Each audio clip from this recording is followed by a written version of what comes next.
Hello दोस्तों, मैं हूं आपका होस्ट दोस्त विनोद कुमार कुशवाहा। संडे सीजन केप के इस वीडियो में केप फियर की कहानी को आपके सामने एक्सप्लेन करने वाले हैं। केप फियर की कहानी एक ऐसे लॉयर एना बॉर्डन की फैमिली के इर्द गिर्द घूमती है जिसने 17 साल पहले एक ऐसे अपराधी का केस लड़ा था जिसके ऊपर अपनी पत्नी को बेरहमी से मारने का आरोप लगाया गया था, लेकिन उसके सजेशन की वजह से या प्रोसिक्यूटर के साथ समझौते की वजह से मैक्स को लगभग अपनी आधी जिंदगी जेल के अंदर बितानी पड़ी थी। वहीं किसी के कन्फेशन की वजह से उसे जब बेकसूर मारकर छोड़ दिया जाता है तो वो अपना बदला लेने के लिए एना के फैमिली के पीछे पड़ जाता है। तो ये कहानी हमें ये बताने वाली है कि क्या एना मैक्स से अपना पीछा छुड़वा पाती है, क्या मैक्स अपना बदला ले पाता है और आखिर उसकी पत्नी को किसने मारा था।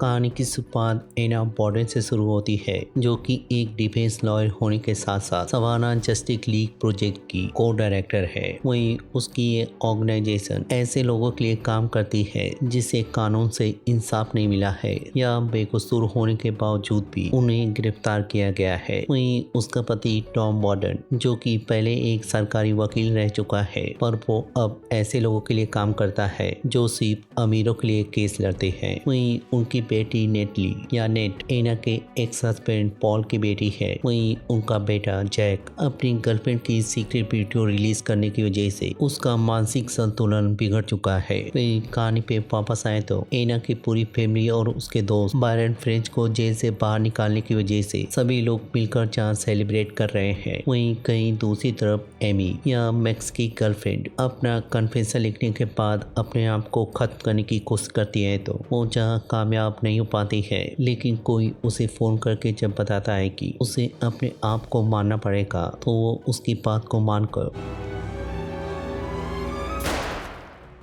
जिसकी वजह से मैक्स को 17 साल बाद अपनी पत्नी को मारने के जुर्म में बेकसूर मानकर जहाँ छोड़ दिया जाता है। वहीं अगले दिन एना इस बात से अनजान होते हुए अपने फंड रेजिंग इवेंट के लिए इंटरव्यू दे रही होती है तो टेबी जहाँ उसे बार बार अपने सवालों को चेंज करते हुए मैक्स केडी के बारे में जानने की कोशिश करती है, पर एना उसके सवालों से बचते हुए मैक्स के बारे में कोई जवाब नहीं देती है। लेकिन उनकी बातों से पता चलता है कि एना ने मैक्स केडी का केस लड़ा था। वहीं टॉम उस समय पर उनके खिलाफ सरकारी वकील था, पर एना के कहने पर ही मैक्स ने सरकारी वकील के साथ समझौता करते हुए इस बात को माना था कि उसी ने अपनी पत्नी का खून किया है। लेकिन तभी जब नेट को अपने पूल के अंदर एक स्कंक की पूरी फैमिली मरी हुई मिलती है तो उनका ध्यान जहाँ उनकी तरफ चला जाता है। वहीं नोआ एना के बॉस उसे फोन करके कन्विंस करती है कि उसे इवेंट के सक्सेस के लिए उनसे बातचीत करते हुए उन्हें इवेंट पे लाना पड़ेगा। वहीं दूसरी तरफ टॉम अपने बेटे के पास पहुंचकर पुरानी बातों को याद दिलाते हुए उसे जब समझाता है कि उन्होंने नए स्कूल में एडमिशन के लिए बात की है। उनकी बातचीत जहाँ अच्छी नहीं जाती है, जिसकी वजह से जब टॉम कंस्ट्रक्शन एरिया में आकर अपने ट्रक को लेने की कोशिश ही कर रहा होता है कि एना उसे पुकारते हुए जब मिलकर उससे अपने बेटे के बारे में पूछती है तो वो झूठ बोलता है कि उसकी बातचीत अच्छी गई है। जिसके बाद एना बायरन के घर पे पहुंचकर उसे मनाते हुए जहाँ अपनी लीगल टीम से मिलवाती है। वहीं नोआ जब उनका ध्यान खींचते हुए मैक्स केडी के रिलीज के बारे में बताकर एना के कन्फेशन के बारे में बताती है तो एना को जहाँ एमी के ऊपर विश्वास नहीं होता है, पर नोआ जब उसे बताती है कि पुलिस को कन्फेशन के साथ साथ कुछ ऐसी चीजें मिली हैं जो कि पूरी तरह से इंडिकेट करती हैं कि उसी ने मेलिसा का कत्ल किया है। लेकिन इतनी बातें सुनने के बाद भी एना और टॉम को जहाँ उसकी बात पे भरोसा नहीं होता है, वहीं उनका मानना होता है कि मैक्स केडी ने किसी न किसी तरह से अपने बाहर आने का इंतजाम किया है। लेकिन जब नोआ मैक्स का इस्तेमाल करते हुए जस्टिस सिस्टम के खिलाफ फंड रेजिंग इवेंट में इनवाइट करने को बोलती है तो एना उसके सवाल का कोई जवाब न देकर वहां से निकल जाती है। जिसके बाद अपने घर जाकर अपने बच्चों को मैक्स की रिहाई के बारे में बताकर उन्हें कुछ दिनों के लिए जहाँ सावधान रहने को बोलती है, क्योंकि मैक्स का केस लड़ने की वजह से मीडिया का सारा ध्यान उनकी तरफ जाने वाला है। लेकिन तभी उनका सिक्योरिटी सिस्टम जब शोर मचाने लगता है तो टॉम के पास जाने पर उसे कुछ नहीं मिलता है। वहीं अगले दिन मैक्स की रिहाई की खबर जब मीडिया में फैलती है तो मीडिया के लोग जहां मैक्स के ऊपर सिंपैथी जाहिर करते हैं, वहीं एना की फैमिली उनकी टारगेट बनती है। लेकिन तभी उन्हें पता चलता है कि जैक बिना कुछ बताए हुए जहां बाहर चला गया है। वहीं जब वो लोग फोन करने की कोशिश करते हैं तो वो उनका फोन पिकअप नहीं करता है, जिसकी वजह से नेट जहां उसके दोस्त के पास जाकर उसके बारे में जानने की कोशिश करती है तो पता चलता है कि जैक वहाँ पे नहीं आया है, बल्कि उसका किसी से चक्कर चल रहा है। तो नेट इस बात को जानने के बाद जब वापस आ रही होती है तो एक इन्फ्लुएंसर या ब्लॉगर उसकी माँ और मैक्स के अफेयर के बारे में बताकर उसके ऊपर जब भद्दी कमेंट करता है तो Fuck you! Fuck you! Fuck off! You fucking parasite! वहीं दूसरी तरफ जब एना को पता चलता है कि बायरन भी उनका कॉल नहीं उठा रहा है तो वो उसके घर पे जाकर उसे चेक करने की कोशिश करती है, लेकिन दरवाजा खटखटाने पर फोन करने पर कोई जवाब नहीं देता है। लेकिन तभी जब नोवा से उसे पता चलता है कि मैक्स ने खुद फोन करके इवेंट में आने की इच्छा जाहिर की है तो एना सीधे वहाँ पे पहुंचकर जब होप से पूछताछ करती है तो पता चलता है कि वो उसके बारे में पूछ रहा था। फिर इवेंट में शामिल होते हुए एना फंड जुटाने के लिए जब अपनी स्पीच दे रही होती है तो मैक्स वहाँ पे अवतरित होते हुए सभी का ध्यान जहाँ अपनी तरफ खींचता है। फिर शांति से बातचीत करते हुए सबको समझाने की कोशिश करता है कि कैसे पूरी न्याय व्यवस्था ने लोगों की उम्मीदों को निराश किया है। फिर एना और टॉम पे थोड़ा कटाक्ष करने के बाद सभी को इनकरेज करते हुए डोनेट करने के लिए प्रोत्साहित करता है, जिसकी वजह से सभी लोग बढ़ चढ़ कर डोनेट करते हैं। फिर आफ्टर इवेंट प्रोग्राम के दौरान फोटो खिंचवाते वक्त जहाँ अपने आप को जानबूझकर घायल करता है।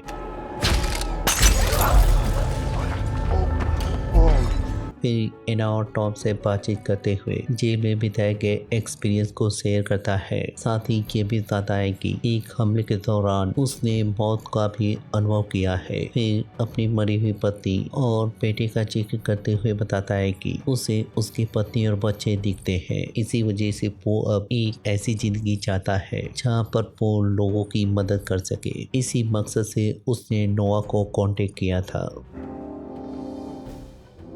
फिर वहाँ जाने पर जब नेट उससे जानने की कोशिश करती है तो एना उसे समझाती है कि मैक्स की केस ने उसकी पूरी जिंदगी एक झटके में ही बदल दी थी और उसी केस के दौरान वो टॉम से मिली थी। फिर धीरे धीरे उनकी दोस्ती जहाँ रिश्ते में बदलकर एक परिवार में तब्दील हो गई है। फिर घर आने पर जहाँ उन्हें पता चलता है कि जैक अभी भी वो घर पे लौटा नहीं है, वहीं फिर से जब उनका सिक्योरिटी सिस्टम बजने लगता है तो उनके बाहर जाने पर उनका सामना एक पैंथर से होता है। फिर उसके ठीक जाने के बाद ही मैक्स अंधेरे को जीते हुए जब बाहर निकलकर उन्हें बताता है कि वो बस यहाँ पे एना का पर्स लौटाने के लिए आया है। फिर उसकी बेटी का जिक्र करते हुए जब बताता है कि उसने जैक को बाहर देखा है, तभी जैक वहाँ पे आकर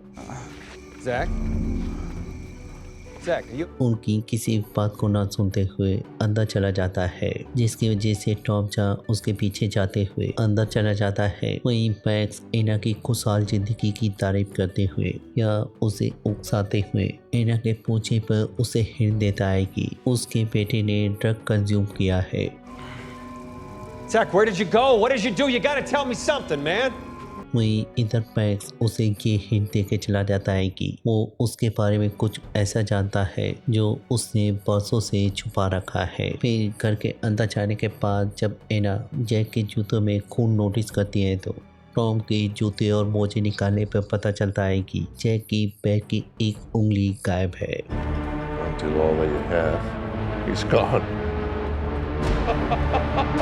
Call 911 now. फिर कहानी जब 7 साल पहले मैक्स के बिताए गए जेल के दिनों में जाती है तो कुछ कैदी उसके पास पहुंचकर उसे बिना किसी वजह से मारने लगते हैं, जिसकी वजह से मैक्स भी अपना बचाव करते हुए उनके ऊपर हमला करने की कोशिश करता है। और इस रस्साकसी में जहाँ मैक्स को सिर पे बहुत ज्यादा तेज चोट लग जाती है, वहीं वो अपने आप को संभालते हुए उनके ऊपर काबू पाने में कामयाब हो जाता है।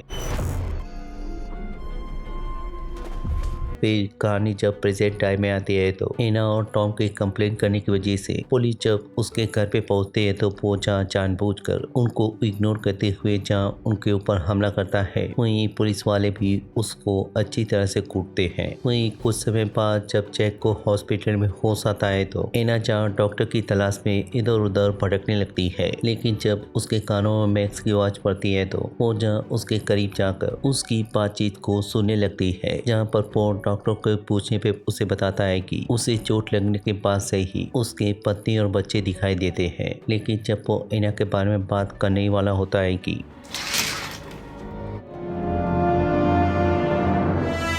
Speak of the devil. एना जहाँ उसके वकील से बातचीत करने को बोलती है, वहीं मैक्स भी अपने वकील को भेजकर उससे बात करने का फैसला करता है। वहीं दूसरी तरफ जब नेटली अपने घर पे अकेली होती है तो उसकी दोस्त केली वहाँ पर दस्तक देते हुए उसके लिए शराब और पीट लाकर उसके साथ एंजॉय करने लगती है। वहीं इधर जब एना मैक्स के ऊपर इल्जाम लगाते हुए बताती है कि उसी ने उसके बेटे को ड्रग दिया है और उसके पैर की उंगली भी काटी है, तो मैक्स यहाँ उसकी किसी भी आरोप को नहीं मानता है, साथ ही उसे जोर देकर कहता है कि उसके पास ऐसा कोई कारण नहीं है जिसकी वजह से वो उसके बेटे को नुकसान पहुंचाएगा, बल्कि उसे एहसास दिलाता है कि जैक की समस्या उनके फैसलों की वजह से हुई है। लेकिन जब धीरे धीरे उनकी बातें और ज्यादा पर्सनल होने लगती हैं तो मैक्स उससे दावा करता है कि वो उसके बारे में इतना कुछ जानता है जितना वो अपने बारे में खुद भी नहीं जानती है। वहीं दूसरी तरफ जब डॉक्टर्स के हालिया बिहेवियर के बारे में जानने की कोशिश करती है तो टॉम उसे एक्सप्लेन करता है कि जैक की हालत तब से खराब है जब से उसने अपनी गर्लफ्रेंड की कुछ प्राइवेट फोटो को लीक कर दिया था, जिसकी वजह से उसे जहाँ उसके स्कूल से हाथ धोना पड़ा था, वहीं उसके सारे दोस्त भी छीन गए थे। वहीं दूसरी तरफ जब नेटली अपने दोस्त के साथ कंस्ट्रक्शन एरिया में मजे कर रही होती है तो फोन की रिंग बजने की वजह से वो जहाँ उस आवाज का पीछा करते हुए एक बेदिखिया जादू टोने की जगह पे पहुंचती है। वहीं कुछ ही दूरी पे उसका फोन भी उसे मिल जाता है, लेकिन जैसे ही वो जैक के फोन को उठाती है तो वहीं दूसरी तरफ हॉस्पिटल में जैक बुरी तरह से चोट करते हुए जब नर्स और डॉक्टर उसकी मदद करते हैं तो वो जहाँ उल्टी करते हुए अपने पैर की उंगली को निकालता है। वहीं डॉक्टर का मानना होता है कि उसने ड्रग के नशे में अपनी पैर की अंगूठी काट कर खुद ही खाया है, लेकिन एना को जहाँ उनका ये जवाब बिल्कुल पसंद नहीं आता है, वहीं उसे यकीन होता है कि मैक्स ने किसी न किसी तरह से इस काम को किया है। लेकिन नेटली के फोन करने की वजह से जहाँ एना उसके पास जाने का फैसला करती है, वहीं टॉम जब जैक को लेकर जा रहा होता है तो जैक के बाथरूम जाने पर उसका सामना मैक्स होता है। वहीं जैक जहाँ उसे देखकर बेचैन होता है, लेकिन मैक्स उससे बातचीत करते हुए समझाता है कि वो जानता है कि वो किस परेशानी से जूझ रहा है। जिसके बाद जब जैक अपने रूम में आकर सो जाता है तो टॉम जहाँ पूरी दिन की थकावट को दूर करने के लिए अपने अजीब से ड्रग को कंज्यूम करता है। वहीं दूसरी तरफ जब एना अपने घर पे जाकर वहाँ पर मिली हुई चीजों के बारे में नेटली से पूछ ही रही होती है कि नोआ उसे फोन करके बताती है कि बायरन फिंच को किसी ने मार डाला है, जिसकी वजह से जब एना वहाँ पे पहुंचती है तो उसे पता चलता है कि उसकी माँ ने सबसे पहले जहाँ उसको गोली मारी है, फिर दिल का दौरा पड़ने की वजह से उनकी भी मौत हो गई है। जिस खबर को सुनकर जहाँ एना सहम जाती है, वहीं उनकी मुश्किलें जब ज्यादा बढ़ जाती है जब उन्हें मालूम चलता है कि उनका एक क्लाइंट रूबेन, जिसे फांसी की सजा होने वाली है, उसने अपने सुनवाई की अपील वापस ले ली है। इसी वजह से जब नोआ उसके पास जाकर उससे बातचीत करने को बोलती है तो एना अपनी फैमिली की प्रॉब्लम को बताकर अपना पल्ला झाड़ लेती है। जिसके बाद जब वो लोग जैक को हॉस्पिटल से डिस्चार्ज करने के बाद उससे जब जानने की कोशिश करते हैं कि आखिर उसके साथ क्या हुआ था, जैक उन्हें ये कह के चला जाता है कि उसे उस हादसे के बारे में कुछ भी याद नहीं है। जिसकी वजह से वो लोग जहाँ फैसला करते हैं कि वो जहाँ उसकी थेरेपी सेशन को और ज्यादा बढ़ाएंगे, वहीं उसके गर्लफ्रेंड के बारे में पता करने के लिए उसके मोबाइल को हासिल करेंगे। फिर अगले दिन एना उससे बातचीत करते हुए बातों बातों में जहाँ उसे फोन लेकर उसे अनलॉक करने के बाद जहाँ लेकर चली जाती है। Fucking. Hey, don't call your mom a bitch. Listen, you'll get it back when it's safe. Okay? Hey, listen. Just relax. Just calm down, please. फिर उसके मैसेज को चेक करते हुए जब जानने की कोशिश करती है कि आखिर वो किससे बात कर रहा है, तो दूसरी तरफ से कोई भी जवाब नहीं आता है। लेकिन इसी जुनून की वजह से जब वो 24 घंटे फोन पे बिजी होती है तो टॉम उसके ऊपर गुस्सा करते हुए उसे समझाने की कोशिश करता है कि उसे दूसरों पे दोष देने के बजाय अपने बेटे पे फोकस करने की जरूरत है। We got shit to do in the real world. वहीं दूसरी तरफ जैक अपने दूसरे फोन का यूज करते हुए अपनी एक्स गर्लफ्रेंड सोफिया को कांटेक्ट करते हुए जब उससे माफी मांगने की कोशिश करता है तो वो जब उसकी बात सुने बिना ही उसका फोन काट देती है। वहीं दूसरी तरफ मैक्स रूबन के पास पहुंचकर उससे बातचीत करते हुए हार ना मानने की सजेशन देता है, साथ ही अपने जेल का अनुभव शेयर करते हुए उसे एहसास दिलाता है कि उसका जीवन अभी भी कीमती है, उसकी ये जिंदगी उसके परिवार के लिए मायने रखती है। तो रूबन जहाँ मैक्स की बातें सुनकर उसकी बात से जहाँ कन्विंस होता है, वहीं दूसरी तरफ जब टेटली जैक को बाहर जाते हुए देखती है तो वो जहाँ उसके साथ टहलते हुए उससे बातचीत करती है तो दोनों मानते हैं कि उन दोनों का ही रिश्ता उनके पेरेंट्स के साथ कुछ खास नहीं है। फिर टेटली जहाँ उसे मनाकर उसे जहाँ उसके रूम में छोड़ती है, वहीं इधर टॉम और एना एक दूसरे से बातचीत करते हुए अपने बीच के गिली शिकवे को दूर करते हैं। वहीं एना को ये डर सता रहा होता है कि मैक्स को उनके बारे में कुछ न कुछ जरूर मालूम है। वहीं सुबह होने पर जब उसे नोआ से मालूम चलता है कि मैक्स के बातचीत करने की वजह से रूबन ने अपना फैसला बदल दिया है, तो एना इस बात को जानने के बाद उसे एहसास होता है कि मैक्स उसके संकट से जहाँ धीरे धीरे जुड़ने लगा है, बल्कि वो अपनी छवि सुधारने के लिए जगह जगह पे इंटरव्यू दे रहा है। वहीं जब एक इंटरव्यू के दौरान मैक्स परिवार बसाने के बारे में बात करते हुए जब रिपोर्टर को ये बताता है कि उसके दोस्त ने एक बार कहा था, अगर कोई चीज टूट गई हो तो उसे ठीक करने में देरी नहीं करनी चाहिए। जिस बात को सुनने के बाद जब एना का माथा ठनकता है तो वो जैक के फोन को जब चेक करती है तो उसे वही बात मैसेज के रूप में लिखी होती है, जिसकी वजह से जब वो टॉम को इस बारे में बताती है तो वो उसे फिर से श्योर करता है कि उनके छुपाए गए रहस्य के बारे में किसी को भी कुछ नहीं मालूम है। लेकिन नेट जहाँ वहाँ से गुजरते हुए उनकी बातों को सुन लेती है। वहीं दूसरी तरफ मैक्स प्रॉपर्टी एजेंट के साथ अपने नए घर का दौरा करते हुए उसकी पूछे पे वो उसे बताता है कि उसे मुआवजे के तौर पे बहुत सारे पैसे मिलने वाले हैं, तो अगर उसे ये घर पसंद आ जाता है तो वो इस घर को जरूर खरीदेगा। फिर उसे अपने जजों से दूर करने के बाद खुद को अकेला करके जब सोफे पे बैठता है तो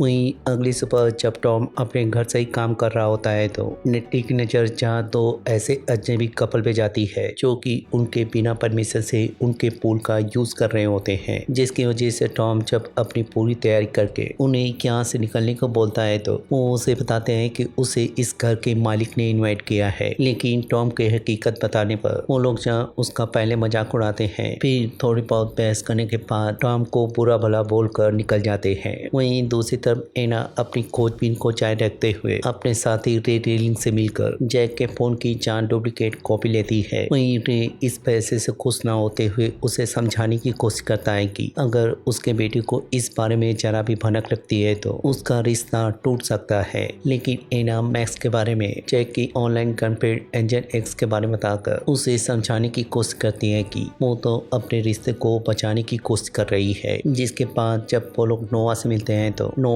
मैक्स के मिलने वाले मुआवजे के बारे में बताकर मैक्स का केस देते हुए उस डील को कंडक्ट करने को बोलती है तो एना जहाँ उसकी बात को मान जाती है, जिसकी वजह से वो उसे बताती है कि उसे कल मैक्स के साथ एटलांटा निकलना पड़ेगा। वहीं दूसरी तरफ मैक्स पब्लिक फिगर पड़ने की वजह से एक औरत उसके पास आकर जब उसके साथ फ्लर्ट करने लगती है तो वो पहले तो उसे प्यार से हैंडल करता है, लेकिन जैसे ही वो उसके पत्नी का जिक्र करती है मैक्स अपना आपा खोते हुए पहले तो उसके ऊपर बद्दी टिप्पणी करता है। Would you like that? Would you like that?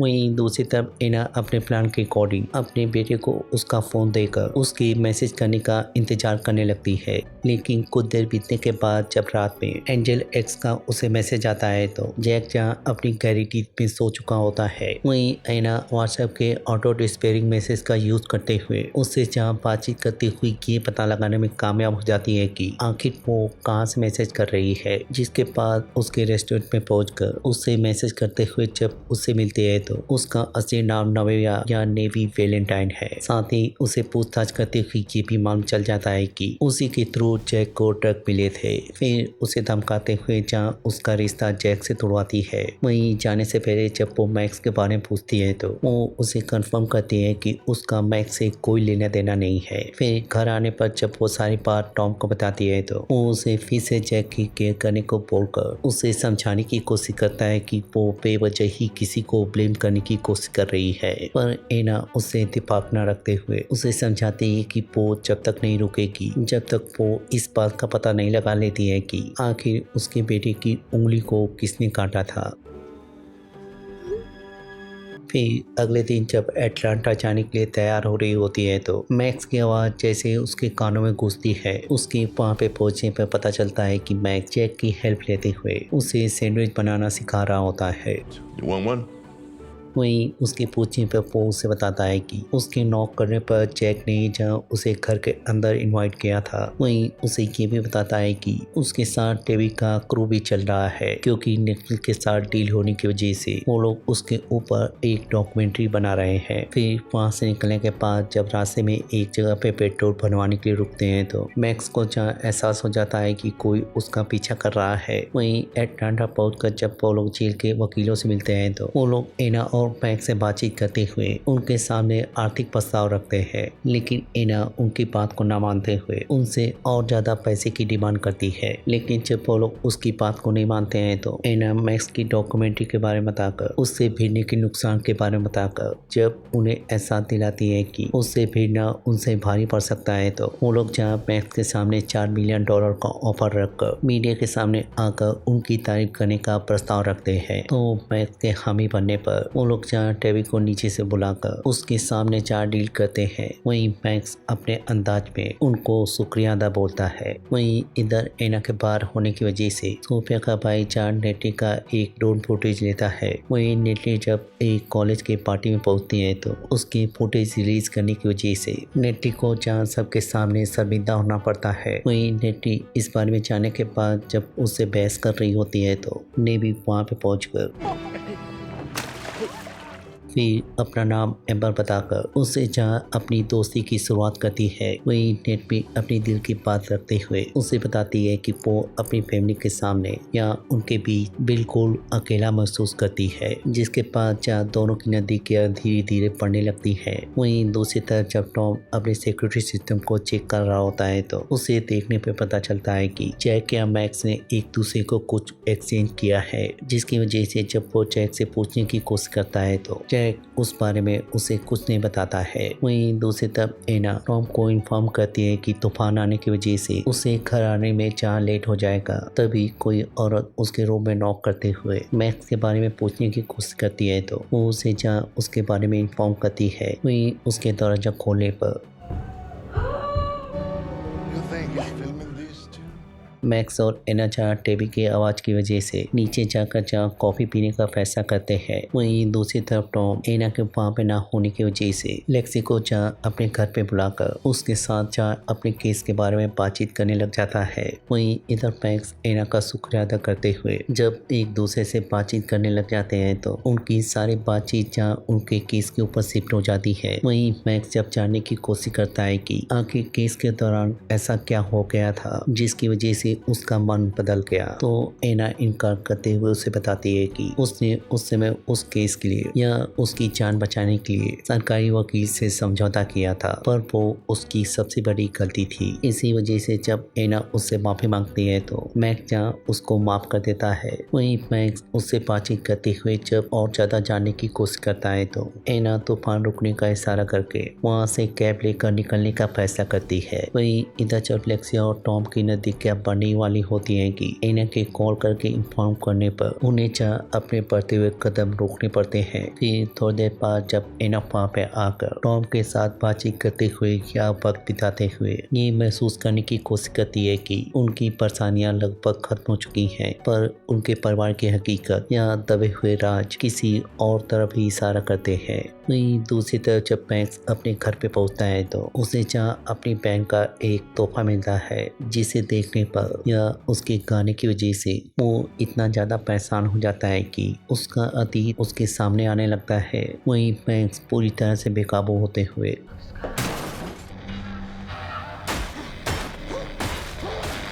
फिर अगली सुबह जब मैक्स अपने भगवान से प्रार्थना करने के बाद टॉम से अचानक एक बार में टकरा जाता है तो दोनों एक दूसरे के साथ ड्रिंक शेयर करते हुए टॉम के पूछने पर अपने बेटे की फोटो दिखाकर उसे बताता है कि जैक ने उसके बेटे को उसके सपने में देखा था। लेकिन जब टॉम इस बात को सुनकर हैरान होता है तो मैक्स उसे समझाता है कि कभी कभी बच्चे अपने दिल की बात उन लोगों से शेयर कर जाते हैं जिन्हें वो बिल्कुल अच्छी तरह से नहीं जानते हैं। फिर जब उसे एहसास दिलाता है कि उसके बेटे को उसकी ज़रूरत है तो टॉम उसकी बात को सुनकर परेशान होता है। वहीं दूसरी तरफ जब एना अपने घर पे आ रही होती है तो क्रिस्टल या मैक्स की बहन उसका रास्ता रोकते हुए उसे मैक्स से दूर रहने की चेतावनी देकर अपने गाने को गुनगुनाते हुए वहाँ से निकल जाती है। फिर अगले दिन जब एना नेटी को रूबन की केस की वजह से उसकी ड्राइविंग ट्रेनिंग कंप्लीट करवाने के लिए उसके साथ जाने से मना कर देती है तो उसके मुंह से जहाँ प्यार भरे फूल झड़ते हैं। Don't be such a cock.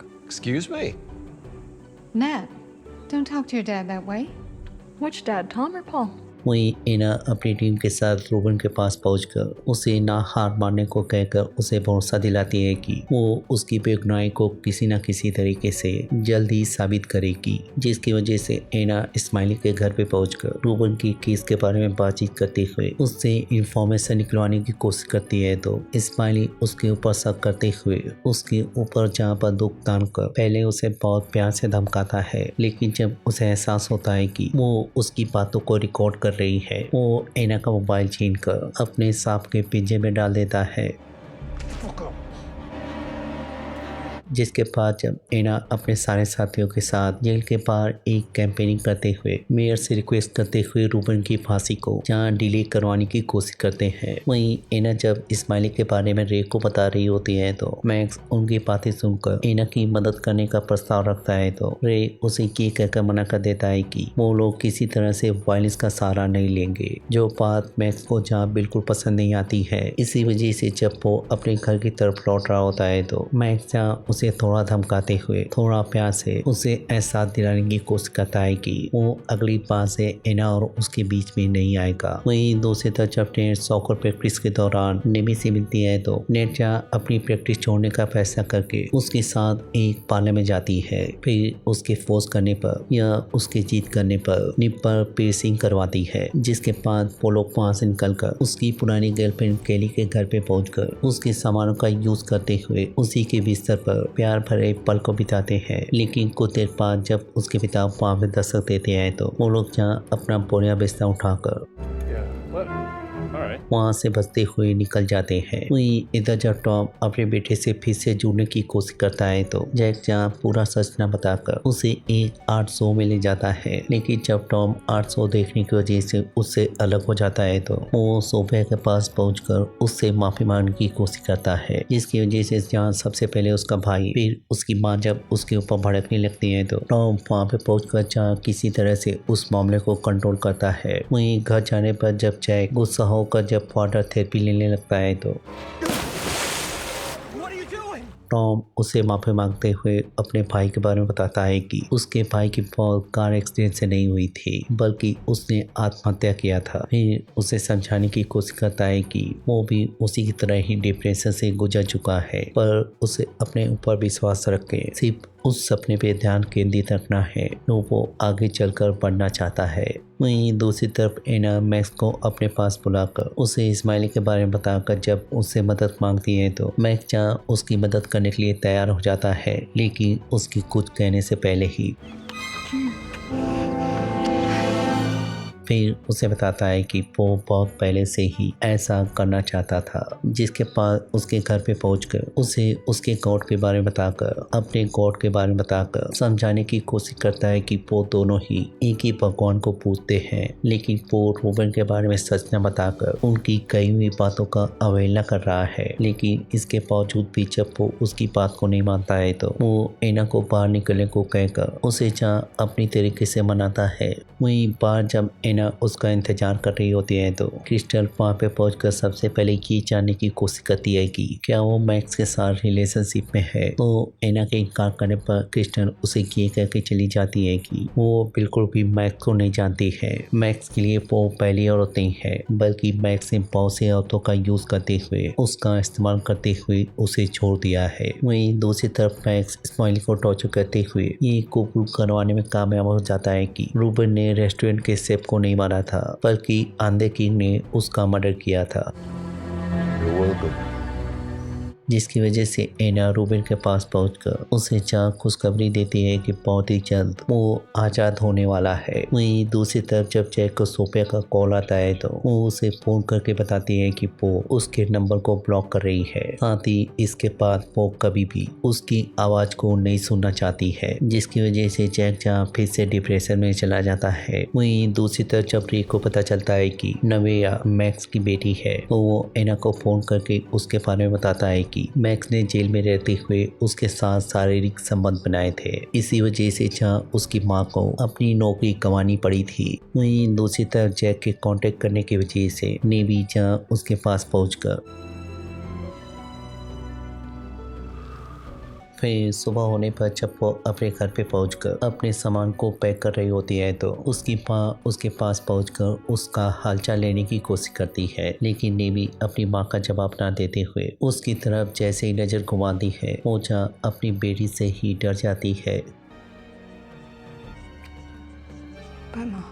फिर एक सिनेमा घर में जाकर मूवी को एंजॉय करते हुए जब दूसरों को तकलीफ दे रही होती है तो एना उसके पास पहुंचकर जैसे उसे बताती है कि वो जानती है कि वो मैक्स की बेटी है। नेमी जहाँ वहाँ से निकलने की कोशिश करती है, लेकिन एना उसका पीछा करते हुए जब उससे जानने की कोशिश करती है कि क्या उसने मैक्स के कहने पे उसके बेटे को टारगेट किया था। नेमी उसे जवाब देती है कि उसने सारी चीजें अपने दम पे की है। फिर उसके फैमिली के प्रॉब्लम का जिक्र करते हुए या उसकी फैमिली के प्रॉब्लम के बारे में बताकर उसका मजाक उड़ाती है। साथ ही जैक की पर्सनल डिटेल के बारे में, नेटी के पेशी के बारे में बताकर जब उसे समझाती है कि वो उससे ज़्यादा उसकी फैमिली के बारे में जानती है तो उनकी बातचीत यहाँ धीरे धीरे फाइट में बदल जाती है, जिसका अंजाम ये होता है कि एना अपना आपा खोते हुए उसे जैसे ही धक्का देती है।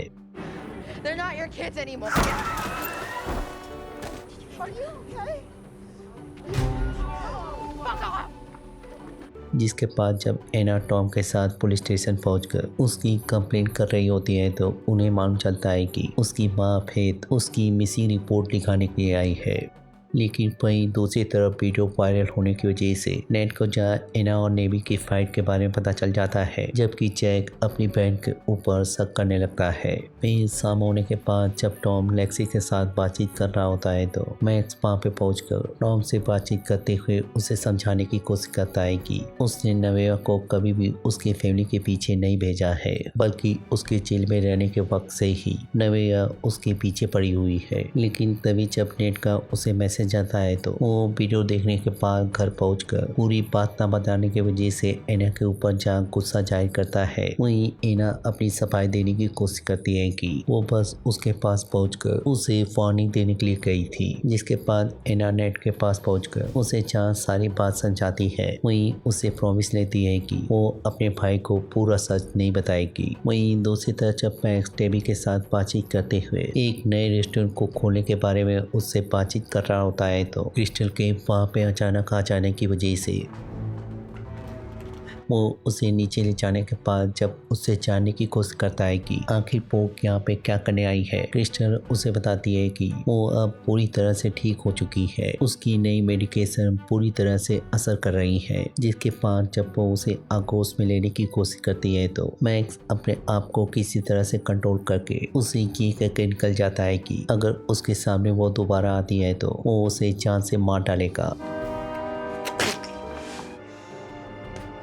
वहीं दूसरी तरफ जब नेवेया के गायब होने की वजह से पुलिस वाले वहाँ पे पूछताछ करने के लिए आते हैं तो उनकी जान बहस हो जाती है, जिसकी वजह से वो एना को वार्निंग देकर वहाँ से निकल जाते हैं। वहीं नोआ भी इस मामले को बढ़ते हुए देखकर उसे घर पे रहने को बोलती है। वहीं अगले दिन जब टॉम और लेक्सी कैथरीन से मिलते हैं तो कैथरीन उनकी नजदीकियां देखकर टॉम को सजेशन देते हुए लेक्सी को अपने लीगल टीम से हटाने को बोलती है। वहीं इधर जब जैक को एंजल एक्स के कमेंट करने की वजह से नेटी से उसके रिश्ते के बारे में हिंट मिलता है तो वो नेटी के पास जाकर इस बारे में बहस करने लगता है, जिसकी वजह से नेटली जहाँ गुस्सा होकर उसे जहाँ सच्चाई बता देती है। वहीं एना जब इस बारे में जानने के बाद उसके ऊपर गुस्सा होती है तो वो एना से जानने की कोशिश करती है कि आखिर मैक्स उससे इतनी नफरत क्यों करता है, जिस पर जब वो उसे समझाने की कोशिश करती है कि उसके समझौता करने की वजह से ही उसे जेल में अपनी जिंदगी काटनी पड़ी थी, तो नेटा उसकी बात पे बिल्कुल भी भरोसा न करते हुए अपने कमरे में चली जाती है। वहीं इधर जब लेक्सी को पता चलता है कि टॉम कैथरीन के कहने की वजह से अपनी लीगल टीम से उसे हटाने वाला है तो लेक्सी टॉम के पास पहुंचकर उससे बातचीत करते हुए उसे समझाने की कोशिश करती है कि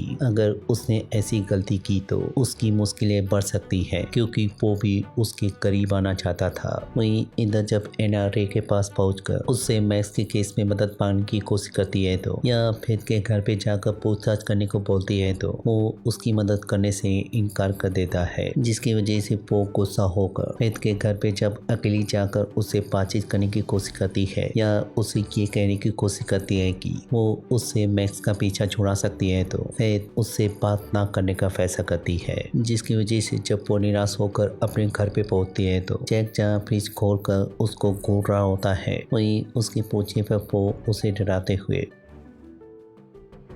ये कह के चला जाता है कि वो उससे बहुत ज़्यादा प्यार करता है, जिसकी वजह से एना को जहाँ एहसास होता है कि फेथ को मैक्स से कोई प्रॉब्लम नहीं है, बल्कि वो अपनी बेटी से डर रही है। जिस बात को जानने के बाद जब वो फेथ के घर पे पहुंचकर उसे इस बारे में बताती है तो वो जहाँ उससे बात करने के लिए तैयार हो जाती है। वहीं फेथ उसे बताती है कि नेवी कोई भी काम अपने पिता से पूछे बिना नहीं करती है, वो उसे पाने के लिए कुछ भी कर सकती है। तो एना के पूछने पे जब वो उसे उसके ठिकाने के बारे में बताती है तो एना वहाँ पे पहुंचकर थोड़ी बहुत छानबीन करने के बाद उसे जहाँ उसके बैग के अंदर उसके लिखे हुए लेटर मिलते हैं जो उसने मैक्स के लिए लिखे थे, साथ ही अपनी बेटे की कटी हुई उंगली भी मिलती है, जिसकी वजह से जब वो फेथ के घर पे फिर से पहुंचती है तो उसका घर जहाँ खुला हुआ होता है वही अंदर जाने पे पता चलता है कि उसको किसी ने बेरहमी से मार डाला है। साथ ही वहाँ पे उसे वही चीज मिलती है जिसे जैक सुबह में लेकर उसके साथ खेल रहा होता है। वहीं दूसरी तरफ टॉम फिर से मैक्स से एक बार टकराते हुए उसे जहाँ लेक्सी के प्रॉब्लम के बारे में बताकर उससे जहाँ सजेशन लेता है, जिसके बाद जब मैक्स उसे एक दूसरी जगह पे ले जाकर उसके साथ ड्रिंक करने लगता है तो उसकी मुलाकात उन्हीं कपल से होती है जो उसकी पूल में नहाने की कोशिश कर रहे थे, लेकिन मैक्स जहाँ मामले को शांत करते हुए उनके साथ जहाँ इंजॉय करने लगता है या अपनी अगली चाल चलते हुए उसकी गर्लफ्रेंड के साथ जब फ्लर्ट करने लगता है तो मैक्स के ऊपर गुस्सा होने पर टॉम जहाँ उसका साथ देते हुए अपने आप पे जहाँ काबू खो देता है। वहीं अगले दिन जब मैक्स के सजेशन की वजह से अपने बॉस के पास पहुंचकर जैसे ही लेक्सी के मुद्दे को उठाने की कोशिश करता है, लेक्सी वहां पर पहले से ही अपनी फरियाद लेकर पहुंची होती है। फिर उसके भेजे गए मैसेजेस और रिकॉर्डिंग को सुनाकर जब समझाने की कोशिश करती है कि उसने उसे रेप करने की धमकी दी है तो टॉम को जहाँ एहसास हो जाता है कि ये काम किसने किया है, लेकिन उसके समझाने के बावजूद भी उसका बॉस उसे जॉब से सस्पेंड कर देता है। फिर घर आने पर जब दोनों अपनी नौकरी जाने के बारे में एक दूसरे को बताते हैं तो दोनों को जहाँ एहसास होता है कि ये काम किसकी वजह से हुआ है। वहीं टॉम की नजर जब अपनी बेटी के ऊपर पड़ती है जो कि मैक्स से बातें कर रही होती है तो वो जहाँ मैक्स के ऊपर गुस्सा करते हुए उसे अपने घर पे जाने को बोलता है, जिसकी वजह से मैक्स जहाँ नेटली का शुक्रिया अदा करते हुए अपने कुत्ते को लेकर जब सीधे सामने वाले घर में पहुंचते हैं